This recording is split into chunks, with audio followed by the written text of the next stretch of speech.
Kamusta? Mabuti?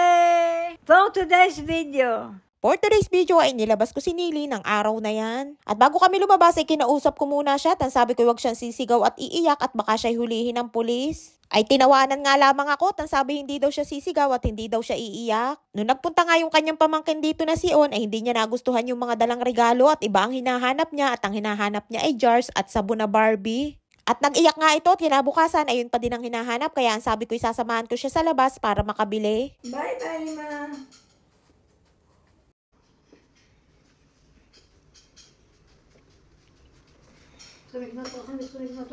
Beseder. Jest lakie se przama?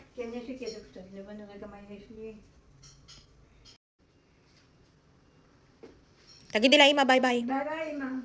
Ay nga't paalis na kami at ang sabi ko sa kanya pumunta muna sa kwarto ni Lola at magpaalam. Pinagsabihan nga din ni Lola si Nili na wag daw itong iiyak at sisigaw. Nagdadalawang isip nga din si Lola na lumabas si Nili dahil baka daw ito'y mag-iskandalo. Nakakausap naman namin ng maayos si Nili pero minsan ay bigla-bigla na lamang itong umiiyak at sumisigaw. Ay nga't umalis na si Nili at may sinasabi pa nga si Lola ay hindi na inintindi at nilayasa na. Dati nung maayos pa siya kapag lumalabas kami, lagi siyang excited at masayang-masaya ang kanyang itsura. Pero ngayon ay parang laging galit at wala sa mood. Dati-rati kapag tinawag ko ang kanyang pangalan ay todong ngiti na agad. Pero ngayon kahit tawagin ko ay minsan ay parang hindi niya ako naririnig. At meron naman pagkakataon na okay siya na parang tulad pa din nung dati na masayahin.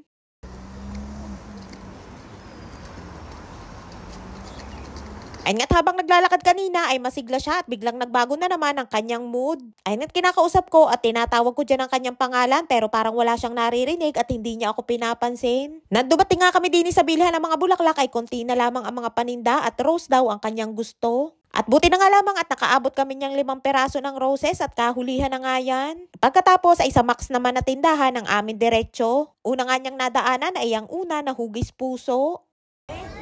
Karetlev at rotsa? Kamesya sereni ko syebe. At rotsa? Lima.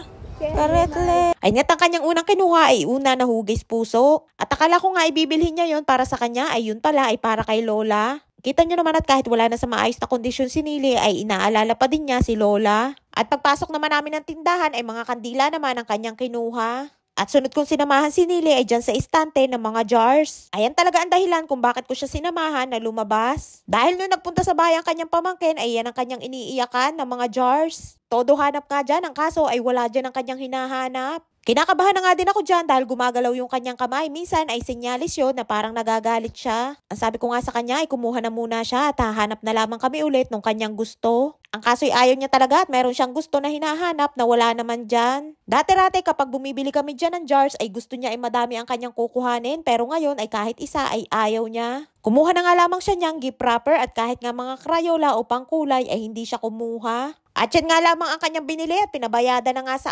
akin.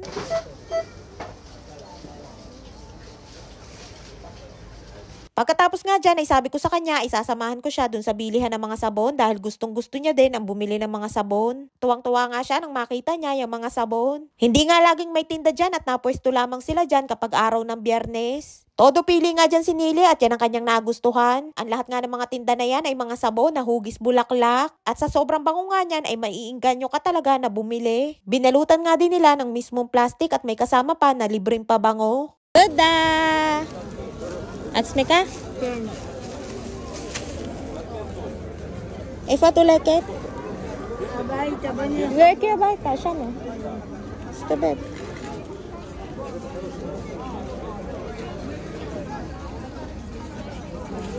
Ay nga't pagkatapos dyan ay nagyaya na at uuwi na daw kami sa bahay. Ay shoutout time muna tayo for today's video. Shoutout po kay Laila Robledo. Shoutout po kay Geneva Canzado ng Humalig, Quezon. Shoutout po kay Carol Rupino ng South Cotabato. Shoutout po kay Victoria Ramos. Shoutout po kay Annalisa Suba ng Nueva Ecija. Shoutout po kay Jendy Ladera ng Magsaysay, Davao del Sur.